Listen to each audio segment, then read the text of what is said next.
உங்க லைஃப்ல நிஜமா சந்தோஷப்படணும்டா, உண்மையான சிரிப்பு வரணும்டா, ஹஸ்பண்ட் அண்ட் வைஃப் லைஃப் நல்ல பொண்டாகும். வாழ்க்கையில எதுவுமே இல்லாம ஒரு சின்ன குடிசையில் இருந்தால் அது ரொம்ப பெரிய நிம்மதியா நிற்கும் என்பதை மறந்துடாது. சின்ன குடிசையில ரசூலுல்லாஹ் இருந்தாங்க, எதுவுமே இல்லை, அந்த ஊடு நிறைய மகிழ்ச்சி பொங்கிக் கொண்டே இருந்துச்சு. வாஷிங் மெஷின் அந்த பக்கத்துல, இந்த பக்கத்துல கிரைண்ட் மிக்சர் நோ.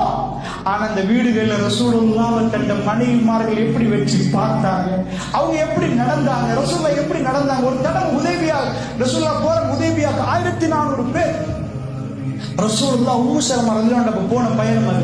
உங்களுக்கு தெரியும், உம்ராக்கு போனாங்க, உம்ரா செய்ய கிடைக்கல, மக்கத்து காபிர்கள் விரட்டுறாங்க. ரசூலுல்லாஹ் சொல்லிட்டாங்க, இப்ப எல்லாருமே தலையை வலிச்சிருங்க, ஹராம் எடுத்துருங்க. சஹாபாக்கள் ஃபர்ஸ்ட் டைம் ஹிஸ்டரியில ரசூலுல்லாஹ் சொல்ல போக அப்படியே நிக்கிறாங்க, யாரும் ஹராம கலையல. யார் ரசூலுல்லாஹ்க்கு கவலை வந்துட்டு, ரசூலுல்லாஹ் இது வரைக்கும் பேச முன்னாடி செய்யறவங்க என்னாச்சு.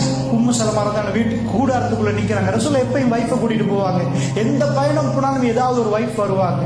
என்ற வாழ்க்கையில என்றைக்கும் அந்த துணை தேவை. சோ போய் கேட்கிறாங்க வைஃப், என்ன வாழ்க்கைன்னு பாருங்க, என்ன கேட்கிறாங்க தெரியுமா?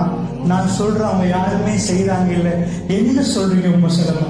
வைஃப் சொல்றாங்க, யார சொல்லலாம், நீங்க யாராத்த கடைங்க, நீங்க மொட்டை அடிங்க, அது சும்மா நடக்கும். யார சொல்லலாம், ரசூலுல்லாஹ் அவங்க சொன்ன மாதிரி செய்யறாங்க. அவ்வளவு பேரும் அதை செஞ்சுட்டாங்க. நல்லா புரிஞ்சுக்கோங்க, மனைவிமாரோட ரசூலுல்லாஹ் லைஃப் கொண்டு எப்படி இருந்துச்சு, முக்கியமான கட்டங்கள்ல மஷூரா எப்படி பண்ணினாங்க.